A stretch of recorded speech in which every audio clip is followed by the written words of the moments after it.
Thank you, everyone, for coming out tonight. Obviously, if you look around the room, I see young people here, children elementary age, middle, high school, parents, educators, citizens from every walk of life. So obviously the conversation tonight affects all of us. I often don't know quite how to begin a conversation or a speech or a talk with folks, because it's very personal for me as well, this whole experience. But what I can say is that every child here in Arkansas and in every state in our country deserves to go to a public school where they experience three things: where they feel welcome, where they feel safe, and where they feel included. Would you agree with me that that is the right of every child? And unfortunately, for far too many children, that's not the reality for public school today. For far too many kids, bullying is a growing epidemic and virus in our country. And I've had the privilege of spending the last 11 years focused on this single issue, trying to find a solution, understanding that we've spent $10 billion in the last 11 years trying to secure our public schools from the bad guys, trying to keep trouble outside of school. And what I want to suggest to all of us in the room, while we'd like to believe that works, the reality is we can keep the guns out of school, but we can't keep the kids out of school. And they can bring weapons that get past metal detectors and security. The weapons of prejudice, the weapons of bias, the weapons of neighborhood grudges, the weapons of values from home, the weapons of stereotyping. And this becomes a poison that can spread even in an elementary school, a middle school, or a high school. Violence doesn't have a zip code. It doesn't just happen in the school over there. It happens in all communities. I grew up in a time where I lived within 6 blocks of where I lived, everybody knew my name. I could go in my neighborhood in any direction for a half a mile, and if as a little boy I said or did something that got me in trouble, there would be an adult who would come outside of the home they were in and say, "Little Ricky Phillips, you better stop what you're doing or I'm going to tell your mother." And by the time this little boy got home, there was often an adult there who knew exactly what I did. Your head is nodding, you understand that. See, there was a covenant in the neighborhood that all the children belonged to everybody, that we all had a common agreement amongst us that we would look out for each other and we would look out for each other's kids. And I know that still exists in your neighborhood, but it doesn't exist in all our neighborhoods anymore. That covenant's been broken. We often don't even know the names of the people that live on either side of us in our communities anymore, and we're reluctant to say or do something when we see things we know aren't right for fear of litigation, retaliation, something bad happening if we raise our voices. But I suggest to you that we cannot have a safe world, nor can we have a safe public school, if we don't wake up the courage of our children to stand up and speak up for each other. And we as adults, the grown-ups in this room, we need to practice what we preach. We need to model that behavior ourselves. That's the way home. That's the way home to creating schools that are communities where all children cross that threshold in the morning, walk into a building where they feel welcome and safe and included, and for far too many kids, that's just not the situation. I'll put some slides up here that provide you with some information, and you've got a handout that you can read or look through at another time. But let me just say that the word bullying conjures up all kinds of pictures for people based on our ages and what our experiences were like. A man with white hair, I grew up in a time when the word bully was associated with a bigger thug boy who would take my lunch money, who would threaten to hurt me after school, you know, who I would have to avoid and walk around that part of the school to keep away from trouble. That's not the world today. Today's bullies are younger, they're meaner, they're practicing using bullying in forms of cyberbullying and electronic aggression, which have little accountability, so it's harder for adults to identify. Today, when a fight breaks out on a high school, often the first thing that happens is somebody will take out their cell phone and want to be the first one to videotape what they've seen so they can upload it and spread it virally, blurring the lines between entertainment and violence. Today, a bully can be an 11-year-old girl who, with the press of a finger, can spread a message, a rumor, gossip, or a picture that hurts somebody's feelings, that's untrue, with very little ability for that to be accountable, or to track it, or to know what to do. And increasingly what I witness as I travel our nation is that more and more young people are beginning to disassociate from violence. Don't tell, don't snitch, don't speak up. Don't get involved. Mind your own business. Take care of your own. See, I suggest to you we've lost our way. We've tried everything. We cannot discipline kids into being nice. We cannot legislate or mandate kindness and compassion. The best we can do is to wake up our own courage and the courage of our children and help them understand it is their responsibility and all of our responsibilities to speak up when we witness injustice in all the forms that it happens. I know that firsthand. You wouldn't know by looking at me, but I'm an immigrant to this country. I spoke a different language as a little boy. I was born in Montreal, Quebec, a French-speaking province north of America. And I came to the United States, to Los Angeles, California, as an immigrant, as a 10-year-old. A 10-year-old, a fifth grader, going into a new school, a shiny new school where I hoped I would be welcome, safe, and included, but unfortunately that wasn't my experience. As an immigrant who spoke with an accent, who lived in a motel with a single mother and a younger brother, I wasn't accepted in my school. I might as well have had a target on my back that said, "Kick me," because that's what happened. Really, I got kicked and beaten the first day I was in school, and so did my younger brother. We were attacked and assaulted because we were different, and that trauma happened time and time again from the time I was 10 until I was almost 13 years of age. And do you know what? Like many children in this room and children in our country, when that happened to me, I didn't go home and tell my mother. I didn't go home and share that. I was embarrassed. I was self-conscious. I was concerned that my mother was trying to put food on the table for children, and I didn't want to burden her with the added pressure of what I was experiencing, so I went to bed with that pain every night, crying myself to sleep, like many children do, wondering why. Why me? Why me? But you know what I wondered more than why me is I wondered why other people in the building who saw it didn't speak up.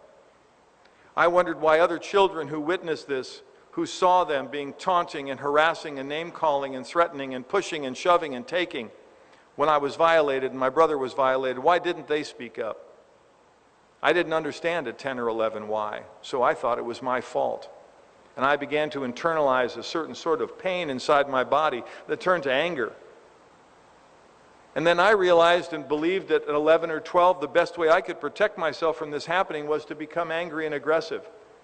I developed a coping mechanism, like many children do, to strike out at others so that they wouldn't strike at me. Attack first. I knew right from wrong, but I didn't know a better way to protect myself, so I became an aggressive person.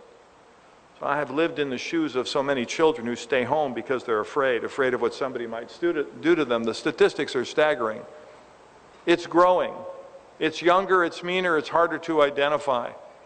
And we've tried all kinds of things to protect ourselves from it, but we need to know there's only one way we can change this, is that we've got to begin to be courageous enough to speak up as citizens when we see injustice happen.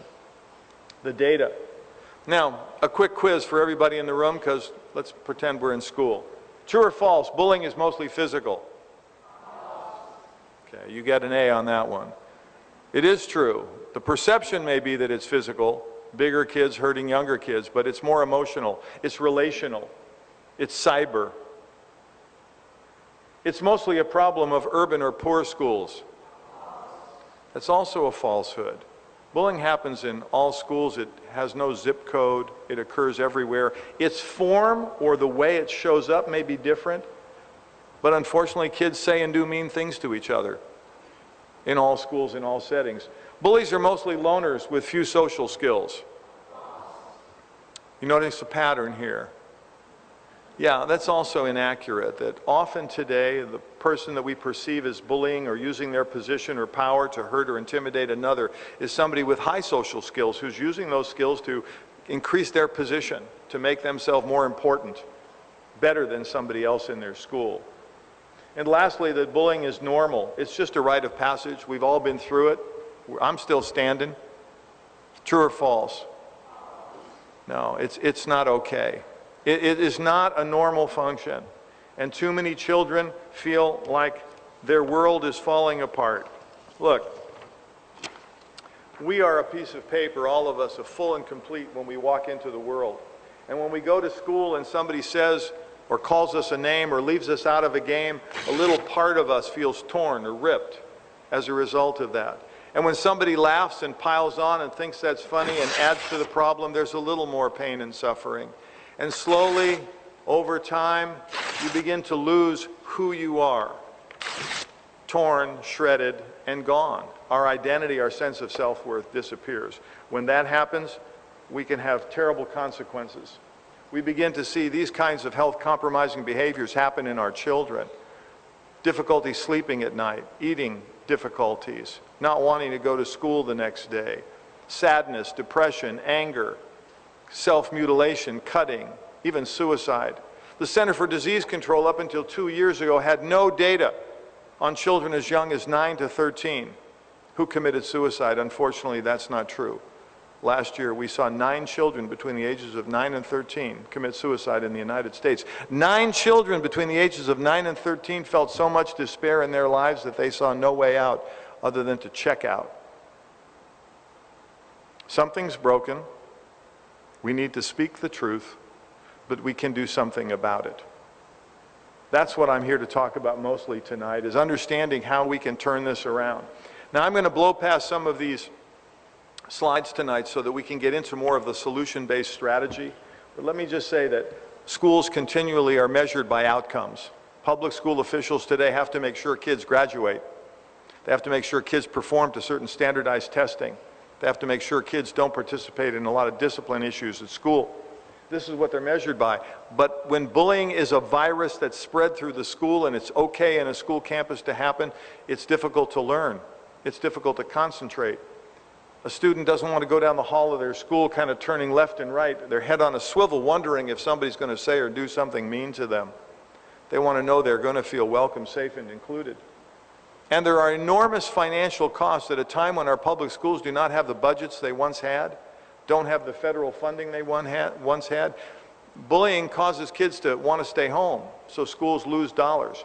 Bullying contributes to kids dropping out of schools. We create sometimes what's called a school-to-prison pipeline for young people who leave school as young as 15 years of age and don't return. We understood this. One of the things that was very interesting was to understand the financial cost of bullying. Because in the world today, data drives decisions. Grown-ups make decisions about how much money they're going to spend on certain things based on what the return on investment is and what the consequences or financial costs are. So we wanted to understand that. And here's an interesting little data point for those of us in the room that, first of all, suspensions, when a child does something that violates a school rule, sometimes they're suspended from school. You're familiar with that terminology. Well, let me just share with you across the country that suspensions have doubled in the last 20 years.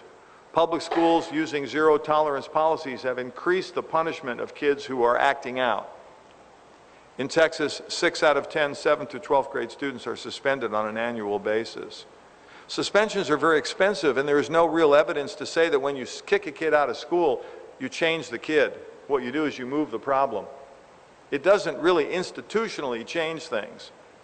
So we've got to do better than that, and suspensions are expensive. This one school in Los Angeles, California, is just an illustration. Suspended 562 kids within one school year. It was a school of only 1,000 young people. Every time those kids stayed home from school, the school lost money.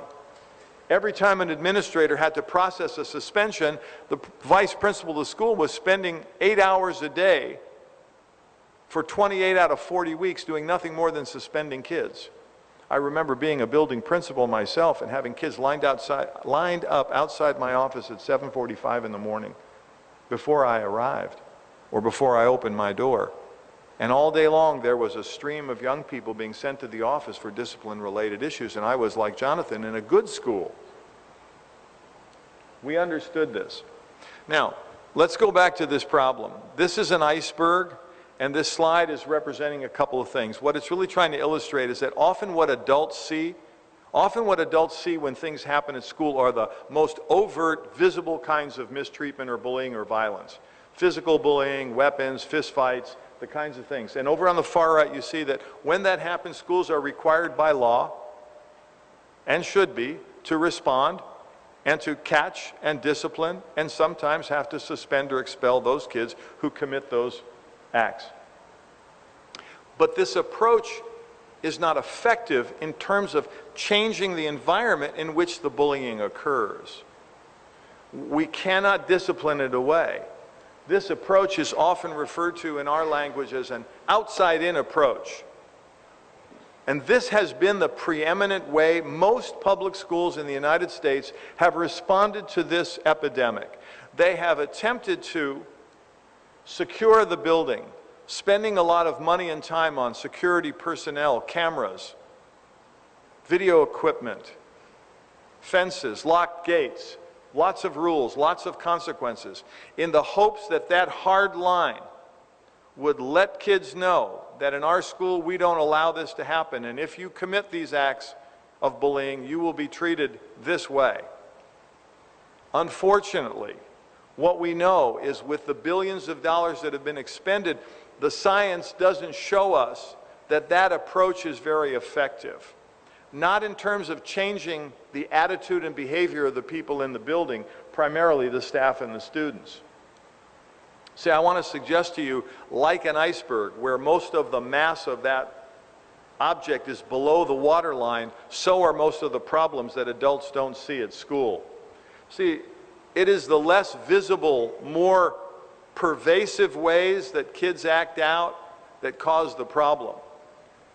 Relational aggression, mean girl behavior, not accepting somebody because of the clothing they're wearing, their popularity, their status, their socioeconomic level, deliberately excluding a child from participating in a game or an activity because he or she doesn't meet certain standards or social standards of the peer group, the dominant peer group, putting people down, using rumors and gossip and cyberspace in which to spread rumors with no accountability. These are the less visible causes of high-level violence. But schools are not today able or effective at intervening at that level. You see, this is where we have the opportunity to change the conditions. If we are more proactive and responsive, we can prevent, we can intervene, we can diffuse, we can de-escalate, we can change things. That is more effectively done with an approach we call the inside-out approach. See, the outside-in approach is about securing the school and making it look like a prison or an airport, metaphorically, keeping the guns and the kids out of school. But I'm suggesting to you what we've learned in 11 years in 30 states and 1,000 public schools that we've worked with, is that the best way to change the bullying epidemic that we're all concerned about is by really focusing on the relationships between the people in the building. Really attempting to bring forward a student-centered philosophy, believing that young people in this room, you are the most powerful strategy we have available to affecting bullying. The voice of our children, when used to interrupt, to prevent, to de-escalate, changes the social conditions that allows that to happen. So as a strategy, when we're working with building principals and superintendents and boards of education and administrators, is to really merge these two philosophies of the outside in and the inside out. How do you do that? How do you do that? I want to suggest to you, as parents and as citizens who care deeply about the safety of your children, the safety of your children has less to do with how you raise your own kids, but more about how your neighbors raise theirs. It has more to do with how we create a collective sense of responsibility on all of our citizens' parts, that it is our responsibility to take care of each other, to stand up and to speak up for each other. That's the best security we have, is our relationships. How do you do that? Well, one is schools need to focus on climate. Warming the social emotional climates of our buildings. Warming the climate so that the climate feels safe and welcome and inclusive to every member of the school community. Positive school climate is what we're all about. Warming the climate of the school, because positive school climates are characterized by being places where there is a lot of youth and adult partnerships. Every child needs to go to a school where at least 3 adults in that building know that child's name. Every child needs to go to a school where there are at least 3 adults in the building who say hello to that child every day. The research says that when kids can name 3 adults in their building who have their back, who look out for them, who care about them, those are often young people who come to school, perform better, and don't participate in risk or health-compromising discipline problems. Relationships matter.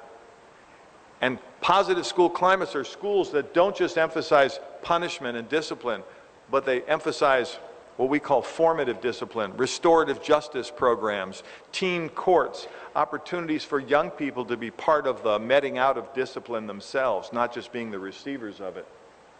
And thirdly, a positive school climate is characterized as being a place where all young people, marginalized kids, non-traditional kids, not just the 4.0 students, have a chance to participate in leadership, giving more young people the opportunity to take the wheel. For far too long, we keep doing things to our children, for them, and at them, but not with them. For far too long, we've seen our children become consumers of education rather than contributors of education. Our children are not empty bottles to be filled up. Our students and our kids are candles to be lit. When we do that, the evidence reports and supports that schools that focus on climate and really understand the importance of relationships and encourage those relationships to be tolerant and respectful, student retention is high and academic achievement results. Decreases in bullying and other antisocial behaviors happen, and we have an increased sense of bonding to a school. Data after data shows us that a high correlation between a school where climate is the foundation from which we built that school and schools that have higher test scores, fewer discipline problems, better attendance, less violence. There are 5 specific ways that we as a community can warm the climates of our school. 5 specific areas of leverage for making the school feel more welcoming, safe, and inclusive. I'm going to focus my remarks more on 2 of these, and that's the staff and the students. Why? Because the building is made up primarily of staff of students. But they can't get there alone. There has to be in every school the kind of vision and leadership on the part of the building principal and the other administrators that recognize that inside out is the way to create a safer school, not just through punishment, but through building dynamic relationships. That the school has policies, discipline policies that are asset-based, strength-based, balanced, and implemented fairly. Not just zero tolerance and kicking kids out when they commit or make mistakes. And that where governance in that school is inclusive, meaning that the youth and adults that are in this room have an opportunity to speak up and bring their ideas to the discipline policies that are being developed. It's a much more collaborative model. Ownership is established when people have a chance to participate in democracy and open communication. But a significant thing I want to mention tonight that we've learned in my own experience as a building administrator and teacher is we want to ensure that in every middle school and high school in particular, that school teachers and other staff understand the importance of being hall-friendly. Hall-friendly. Let me tell you about a study that we did about 10 years ago. We went to an elementary school in Georgetown, Texas. And in that school, we had all of the teachers and staff in the room. About this many people, let's say, 100 or so people. And we put the name of every boy and girl on butcher paper all around the room. So imagine in this room on these walls, we had the name of every student in the school that you might be attending, an elementary school. And then we handed out little gold and silver stars to all the adults in the room. And here were their instructions. We said, in a moment, we're going to ask each of you to stand up and to take one of those stars and go put it next to the name of every boy and girl that you know by name in this school. That was the instructions. Stand up and go put a silver or gold star next to the name of every boy and girl you know by name in this building. And so all the staff stood up and they went around. It was kind of Star Wars, you know, going, putting stars up everywhere. And then when it was all done, we all sat down, and you know what we looked for? Who can guess? Yes, sir. Yes, ma'am. We looked for the kids with 0 or 1 star. And you know what we noticed when we did some research is that often the kids who did not have that kind of strong bond with adults in the building were kids who had poor attendance and were young people who were not performing well in class or became behavior problems. And what the school committed to doing, and it didn't require $1 of investment, was every teacher in the room committed to at least choosing one child that says, I don't know, but I will become a friend of that youngster. And when I see that child in the morning at school, I will just welcome them with a friendly, hello, glad to see you, glad you're here today. And they took about 20% of the kids who fell into that 0 or 1 star, and they looked at their attendance, their discipline, and their performance. And then once the staff sort of adopted these kids and were more conscious of being hall-friendly and affirming and nurturing and naming those boys and girls, they waited 9 weeks, and then they looked at some of the attendance, the discipline, and the performance of kids, and they found across the board that the kids who now had more advocates at school were showing up. And showing up and participating more. So I'm suggesting to you that we can decrease both bullying and raise the esteem of our children and get better performance if our staffs in our building understand how important it is to know the names of all the children and to be invested in being out in front of the school in the morning and being out at the school at the end of the day. And that if they're more trained to notice the pervasive ways that kids hurt each other, they can do a better job. Now, there's parents in the room, obviously. I'm a father of 2 and a grandfather of 3 and twins on the way in December, so I'm invested in the future of these young people as you are and your young people and all young people. And we know that parents have a great deal to do with influencing the values and, of course, the behavior of kids when they go to school. We're modeling for our kids how we respond to stress, how we respond to anger, how we manage our emotions, how we resolve our differences, because differences are natural. Can we resolve them peacefully and constructively? So we want to educate and we want to invite, as you've shown up today, more parents into a conversation about what they can do to ensure that the school is a safe place for all children. Because the best security for your individual child is raising the consciousness and awareness of the other kids in the building to stand up and speak up for each other. Because adults don't often see what happens. But students do. Students see, hear, and know things that adults don't, and they can intervene in ways adults can't. We need to enroll those young people. Parents set the stage. Now, I don't mind sharing a little bit of my personal story because I think it's germane to this conversation, but I said to a group of adults today that when I was a boy growing up in Montreal, Canada, I was a hockey player. That was the primary sport in my community, in a cold place. And I remember being about 8 years old on a Saturday playing hockey across the street at a public rink.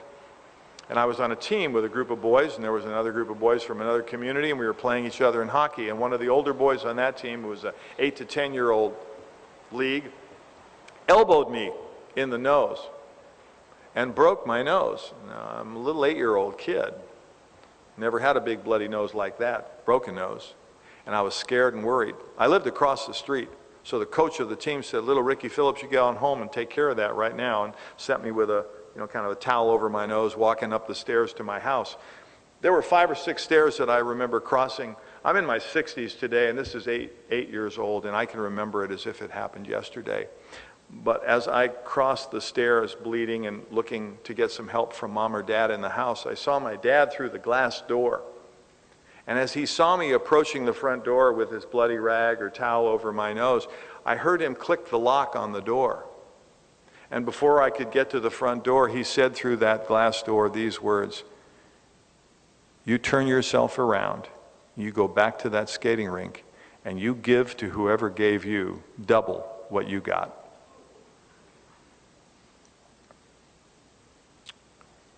My father was sending a very powerful message to me that in our family, we retaliate, we get even, we strike back. Now, there is a time to protect oneself. We all understand that. We all decide where those lines are. But I can assure you, as an educator and a parent myself today, that is not the way I would have raised my children and not the way I did raise my kids. So we've got to understand that those values of or being supported need to be encouraged to come into a room like this and have dialogue, because parents help to influence the climate of the school by their own actions, their own behaviors. And my father was certainly sending a message that I have fought hard against all these years. We also know that communities can do a lot to warm the climate of the school. Think about all the people, adults, who touch the lives of your children, meaning coaches, faith-based community, employers, boys and girls clubs, scouts, all the different youth-serving organizations that intersect with our children. They also have a lot to do with the social and emotional climates of public schools. But I'm here to suggest to you and here to share with you today a very simple solution that we've been focused on for more than a decade, and that is to wake up the courage of our children. To wake up the courage of every young person to realize it's in their own business to stand up and speak up when they see somebody say or do something that's mean-spirited. How many people will agree with this? Just raise your hand if the remarks I'm about to say are true for you or you know them to be so. Students see, hear, and know things that adults don't. Look around, most people saying yes. Students can intervene in ways adults can't. Students or young people are often on the scene of an incident before an adult ever knows about it. 3 for 3. And while grown-ups make rules, when there's no grown-ups around, it's not rules that guides kids' behaviors, it's what's cool or not cool in that particular school. Cool amongst the kids. So I suggest to you, many of us raised our hands, that it points out something very simple but very true. Young people are a powerful force for change. Young people are a powerful force for making the school a safe place. They're the eyes and ears of the campus. They're the best security we have to ensure our schools are safe, aren't they? They see, hear, and know things that we don't know. They can intervene in ways we can't. They're on the scene before an adult often shows up. But we've not fully harnessed the power of our children nor given them an opportunity to express their voice. We're missing the boat. That's a labor force waiting to be called, and we can do this, and that's what we did with the program we began, because we understood the dynamics of mistreatment. Now, let's go back to the bullying epidemic I'd started with. Younger, meaner, harder to identify, and more acceptable. In our parlance, or the language we use when we work with a public school, is the kids who get picked on or hurt, they're targets. The young people who do the hurting on any given day, we call them aggressors. Now here's some math for you. On any given day, only 10 to 15%, let me take the only out, 10 to 15% of the kids who are engaged in bullying, receiving, or giving, only 15, let me take the only out again, about 10 to 15%. What does that say is that 85% of the people in the building are not an aggressor, nor are they a target. They're watching. Now, good news, most kids are not engaged in aggressive behavior nor receiving it. Bad news, in 90% of bullying incidents, there are other kids watching. You know that. And all too often, they don't speak up. And I'll say this in every room I get to speak in, and you listen carefully, because silence is a form of consent.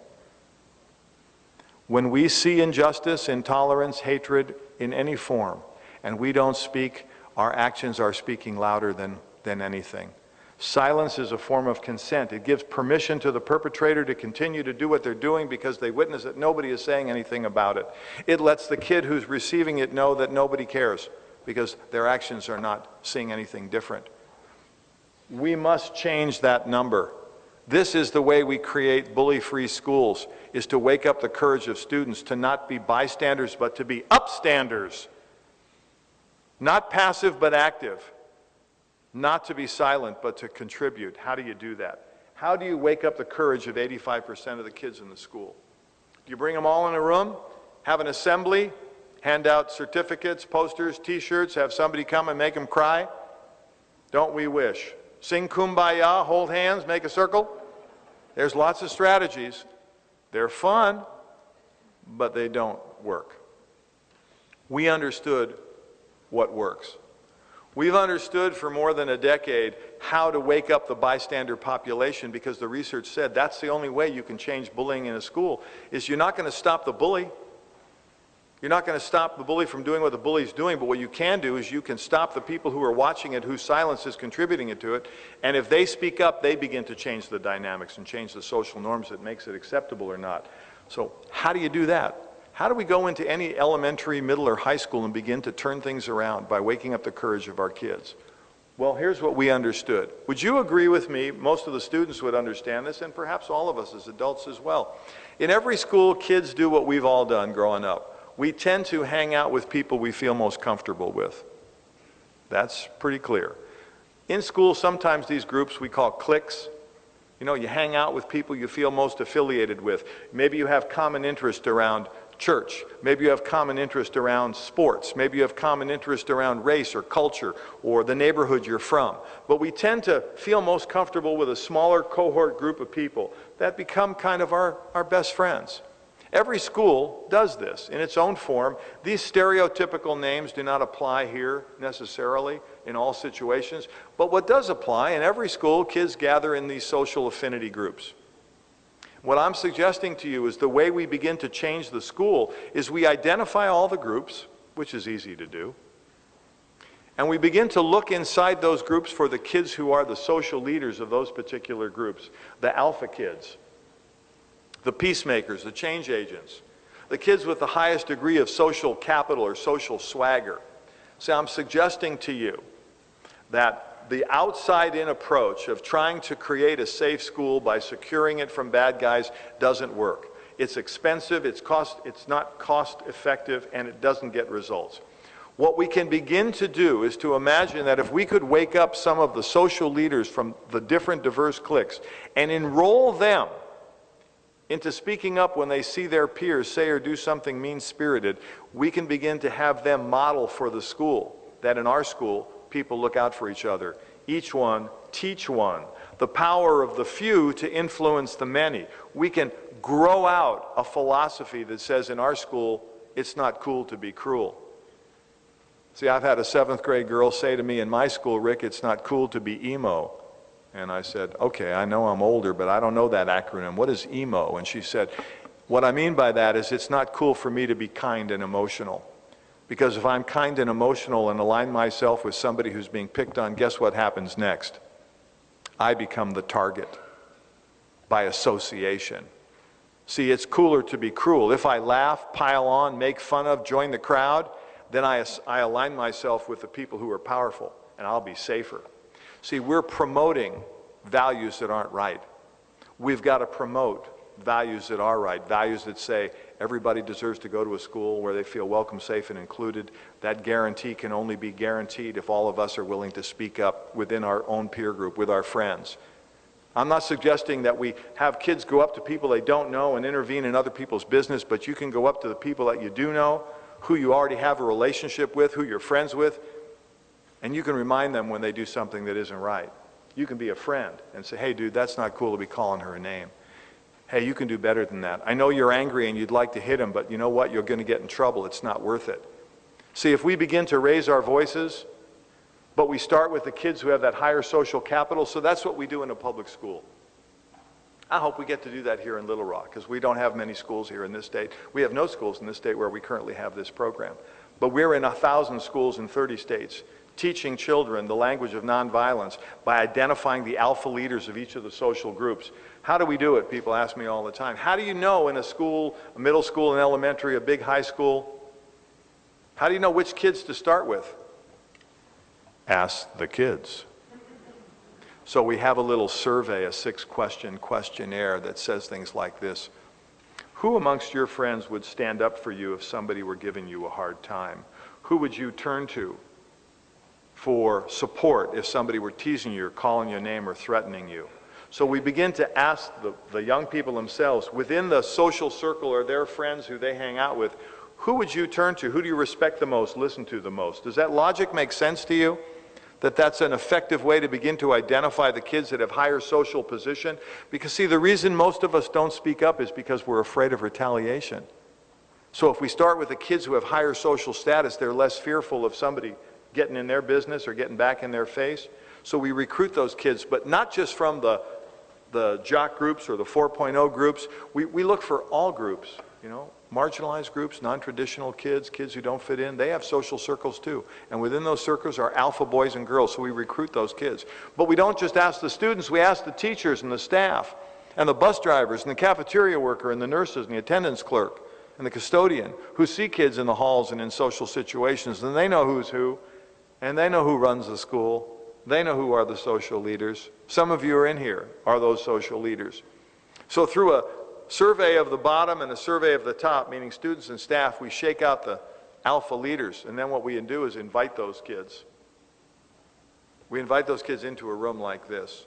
So will you role play and imagine for me that you are students at Anywhere Middle School and you have been invited to come into the library, but it's during the school day and you got a pass that you're to go to the library at 2 o'clock in the afternoon. And you walk in and there's your vice principal, Mr. Phillips, standing up here. And the first thing you're probably wondering is, uh-oh, am I in trouble? What's happening? Did I do something? So I would stand up here and say, boys and girls, I want you to know the first thing is you're not in any kind of trouble. But let me say this to you. We have asked the students in this school, and we've asked the staff, who are the most powerful social leaders on our campus? Who are the natural leaders of all the different groups that make up our school cliques? And each of you have been identified as one of those leaders.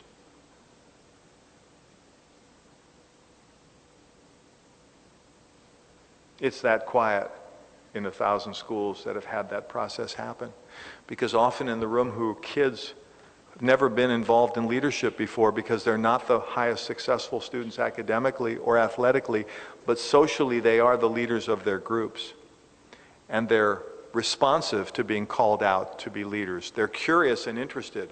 So then we start to ask them a series of questions. How many of you who attend our Anywhere Middle School have seen somebody you care about called a name because of the size or shape of their body, their race, their culture, their religion? And often many kids, as you can imagine, will say, yes, I've seen that. Let me ask you another question. How many of you individually have had that happen to you, where you've been threatened or name-called or made to feel unsafe or unwelcome? Hands go up. People know that that's happened. And then we ask them this question: what if we could teach you some things that you could say or do so that when one of your friends said or did something that could lead to trouble for them or trouble for others, that you would know how to safely and effectively intervene to stop it, to prevent it from being trouble? Would you be interested in learning those skills? And most of the kids are interested in that. Most of the students do find that interesting. So what we do next is we send them home with a letter to their parents or guardian. Many of you in this room would receive a letter that would say, dear parent, your child has been identified at Anywhere Middle School as one of the leaders of this school. And in our ongoing attempt to ensure that every child feels welcome, safe, and included, we're starting a program here called Safe School Ambassadors. And we'd like your child to be a part of that program. He or she will learn valuable communication skills that will help him or her in life, get a job, get along with others, resolve conflicts peacefully, and help our school be a safer place. If you're interested in having your child participate, sign. And that letter needs to come back the next day. 70,000 students in 10 years in more than 1,000 schools have taken that letter home. What do you think the percentage rate of returns on that letter are the next day? Just take a guess in your mind about how many kids who were these identified leaders who came into a room and heard what I've just said. How many of those kids do you think bring that letter home the next day? Bring that back to school the next day? 10%? Over 90%. Interesting, the range of, that's a pretty interesting range. Here's what's amazing, it's over 97%. Now stop a moment and consider that.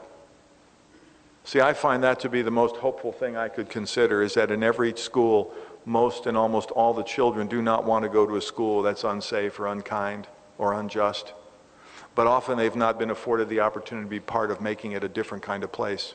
We've not given them and afforded them the opportunity to be the contributors that they can be.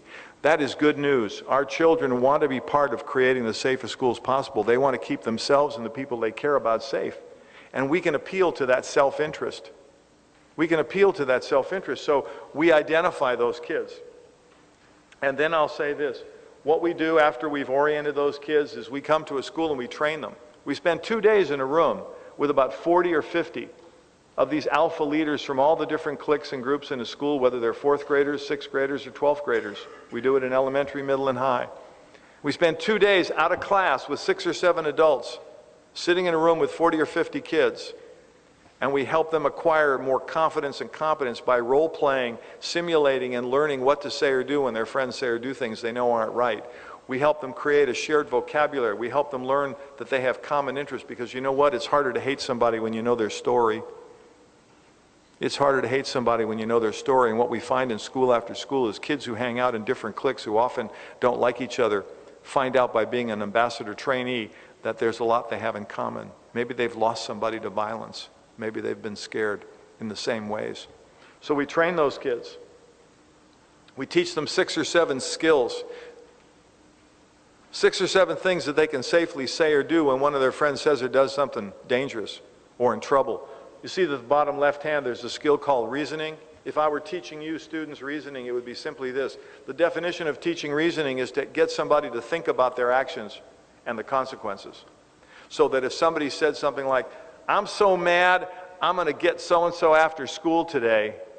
I'm so mad when I get home, I'm going to upload a really compromising picture of so-and-so and send it out everywhere. Somebody who's got a reasoning skill might say to that person, I know you're mad, I can see you're mad, but guess what? Think about it. That's not the right thing to do. You don't want to do that. You're going to get in trouble. You might hurt somebody, and I know you don't want to hurt people. Sometimes just having a friend tap us on the shoulder and help us take a breath and come down a few clicks might be enough for me to think about the consequences and make a different choice. In the absence of that, my anger and my impulsivity is going to have me press that button or throw that punch. And then we're off to that high level of reacting, and we've got to catch and discipline and suspend and expel, and off we go to the races, not changing the conditions. So we teach these young people the skills so they'll feel more confident, competent, committed to intervening. And what happens is the young people in the school begin to walk the talk. They start with themselves. So you can't tell somebody not to do something if you're doing it. You got to have the courage to walk your own talk. And as you gain that competence, then you can begin to tell your friends, hey dude, that's not right. I told a story at lunch today that moved me because a 7th grade boy in Long Beach, California reported that as he was walking down the hallway between 5th and 6th period, he witnessed a girl carrying her backpack, and the backpack was unzipped. And she tripped when she was walking, and a bunch of her stuff just fell out of her backpack on the floor. You know, a common incident that can happen to any one of us. So she got down on her knees and started to gather up her supplies, but there were kids moving up and down the halls. It was inside the building. And some kids saw this as an entertainment moment, some other students, and they circled around her. Some of them began to laugh and call her names, but a couple of the more aggressive boys began to kick her stuff down the hall. She was intimidated, frightened, uneasy in this compromised position. One of the students who'd been trained as an ambassador came around the corner, saw what was going on, recognized some of the kids, so he felt comfortable to intervene. And he just went up, and instead of confronting the kids who were being aggressive, he just got down on the knee and said to the girl, you know, I don't know you, but can I give you a hand and pick up your stuff? And she was like, yeah, that'd be great. And so he reports later, as he begins to help her pick up her stuff, he notices that the kids who were kind of laughing, they peeled off and just started going back to class. But the two boys who were kicking her things down the hall, do you know what they did? As a result of his intervention of helping her, you know what they started to do? Yes, sir. You're 100% right on all these questions tonight. They began to pick up her stuff. Now, I just want you to stop for a moment. Here we are on a warm summer night in Little Rock, Arkansas. Freeze-framing a moment in time that I suggest to you is the way we can create a safer world for all of our children. Here was an opportunity where two things could have happened. We could have had two realities. One reality was this incident occurred, the kids were being mean-spirited and unconscious, and people just kept walking by looking at it and going, boy, I'm glad that's not me. Whew, I'm getting out of here. But instead, what they witnessed was an alpha boy, a popular boy in school, taking the time to say with his actions, I care about you, and in our school we take care of each other. And all the people were watching that. Imagine if 40 or 50 kids start to do those kinds of things every day, each one teaching one the power of a few to influence the actions of others. We can create a social tipping point that could change the norms in a school from it's cooler to be cruel to it's cool to be compassionate. This is the way that we can reclaim a sense of community and ensure that all our children go to schools where they're welcome, safe, and included, is by empowering young people to raise their voice, to stand up and to speak up when they see injustice happen. That's the program. That's the principles I'm sharing with you tonight as a way to make this work. This is interesting. In most of the schools that have been doing this work with us, they report at a minimum that students who are trained as ambassadors, at least twice a week, they say, they find an opportunity to say or do something to prevent or diffuse or de-escalate a problem. So imagine on your school having not random acts of kindness, but specific acts of courage being committed by certain kids who were selected because they had high social position in the schools, and other kids look up to those kids. That's how we begin to change our campuses. Isn't that an exciting proposition? to believe that it's possible that we could reclaim a sense of community in every school simply by inviting young people to find their courage and giving them the opportunity to be the peacemakers they can be. We know that you have to have evidence when you say things like this, so we've been studying the metrics, the measurements of these programs, and what we've learned is this, that in the schools, we did a study where we took 19 schools that didn't have the Safe School Ambassador program, and we put that into their school. We found 19 other schools of similar demographics, meaning similar socioeconomic levels, similar size schools, and didn't have the program. And after 2 years, what was found is that the schools that had the program had a 33% reduction in suspensions. That's just one of the indicators schools look at to see how they're performing. And in the schools that didn't have the program, they had a 10% increase in suspensions. More kids kicked out of school for doing mean-spirited things.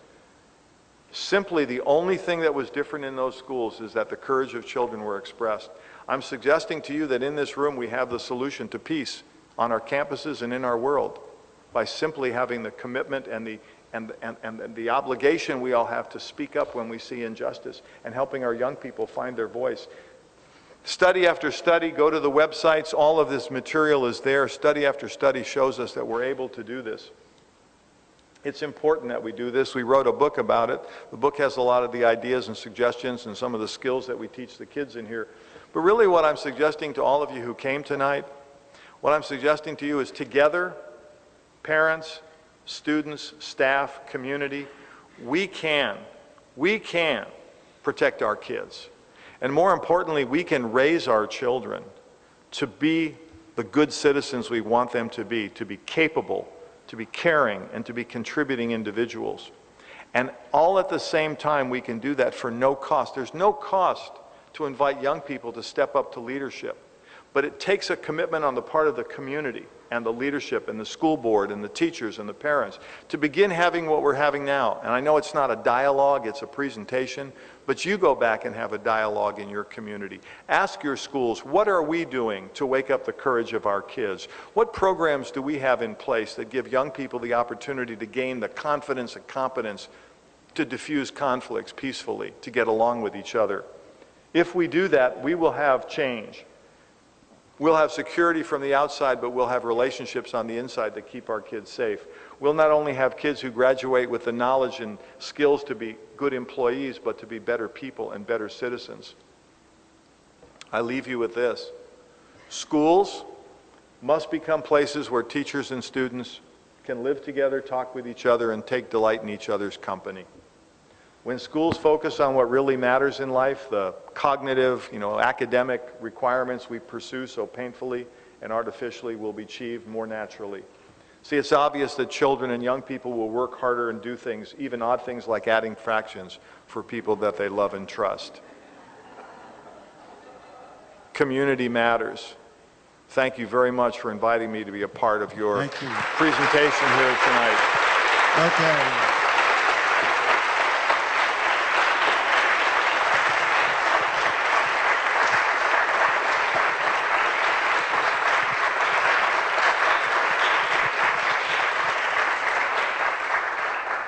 Okay, we have some time for some questions. We've got John and Fernando, two of our students. So if you, as I call on you, please wait for the microphone to get there. Okay, John, we have a question right up here. We'll just pass the mic over to you. Actually, this is not a question. I just wanted you to know that up to about 2 years ago, there was a public elementary school in Little Rock that went for 420 days without a fight. They really were practicing non-violence, and they were using a lot of the methods that you have taught today.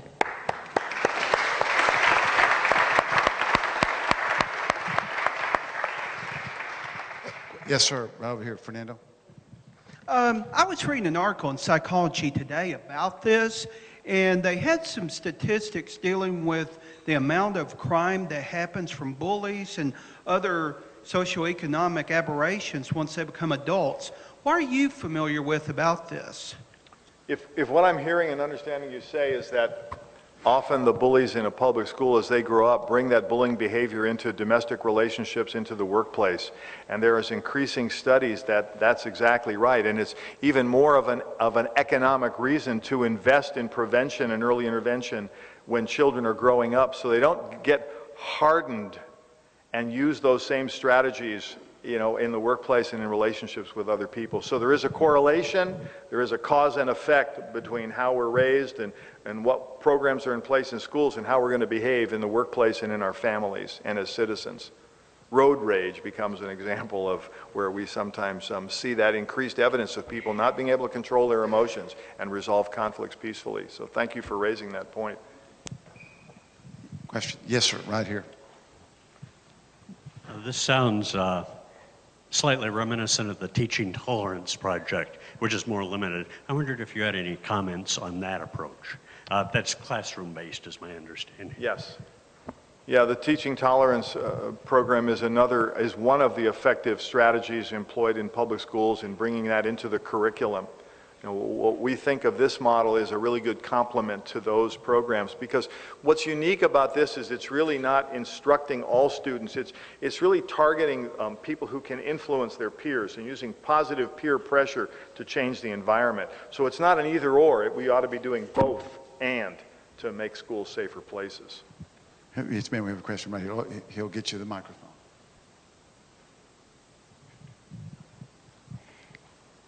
Good evening.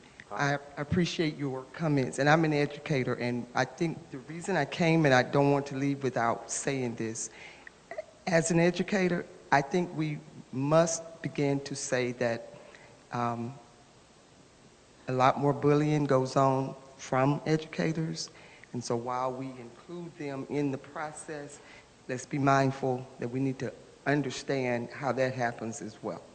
Yeah, and I appreciate you raising that point today. And what's being said here is, and young people often report that, you know, you're talking to us about how we should treat our friends differently, but we see a lot of teachers in our building bullying and being mean to other teachers and adults. So, you know, we as adults have to be very mindful that maybe our kids don't always listen to us, but they're always watching. They're always watching, and so we need to be role models about how to treat each other with some compassion and some respect. So you're right, and that's why the staff has to be brought into the picture as well as the students. I'm just suggesting that the quickest and most effective way we can start changing the environment is begin with the 90% of the people in the building who are the young people themselves. That's where we start. Thank you, ma'am. Question right above you, John. Thank you. Hi, Mr. Phillips. Thank you so much for coming. I'm with the Clinton School of Public Service. I just started. I was wondering, you discussed a lot about the follow-up with the students that were being bullied and how effective it is, and that's great. And also that the students, as the leaders, were experiencing that they were involved in 2 or more fights a week and things like that, or 2 more bullying incidences. What other follow-up is done, and how many students stick with the program that start as leaders? Because it seems like 97% for the permission slips coming back is really high, and that's awesome. I just wanted to know how many stuck with it and what their follow-up was. The success rate of this program is dependent on 3 things, and it begins with the commitment of the school itself, the leaders, the principal, to not see this as an add-on, but really a fundamental philosophy that young people are partners in creating a safer school. So philosophically, it's important. And when that's in place, and these students have been trained well by us and anyone else who's training the kids, high retention, very low attrition. People stay engaged in things that make a difference. I think all of us are driven by several things, but one of them is we want to feel meaning and purpose in our lives. And if we can give young people an opportunity in school to feel purposeful, that they could help somebody, make something better than it was, see a smile on somebody's face who was upset, angry, or crying, that's incentive to come back and do it again. That's the good news. Social change is the way we can create the world to be a better place, by enrolling more young people to feel purposeful and meaningful, and we just give them an opportunity through this leadership program, and we find that they keep doing it. We have students who are here. Jonathan is 20 years old and still utilizing some of the things that you've learned. Did you not? Your dad told me something, that you had an opportunity where you used some of these skills just recently. Will you provide him with a microphone? Thank you. There's many situations where I use my Safe School Ambassadors. Mostly if I, even on campus at Arkansas Baptist College, if I see a student in an altercation or I see a girl getting picked on, just be like, hey, you're looking beautiful today, you know, that's a nice dress, instead of, what the heck is this girl wearing, you know? You just put her up and that person kind of normally just walks away. But other altercation was on the baseball field. Coach getting into it with a different, with another teammate, and kind of just walked up and I was like, man, just blow it off, you know. We got another day of baseball, you know. It's kind of the way baseball goes, and it goes there, like here and there. You pick it up and then forget about it, and then when you see something, it just comes right back to you. So you always kind of have it, just like you say. And kind of to answer your question, I never, when I being a Safe School Ambassador in California at Los Lomas, I don't think we ever had anybody quit our program. Mostly the kids loved either getting out of PE class at 2 o'clock, like Rick said, and we'd always have pizzas at the meetings and stuff like that, so kids loved it. It was awesome. Smart. All right, ladies and gentlemen, community matters. Let's give Rick a really big round of applause.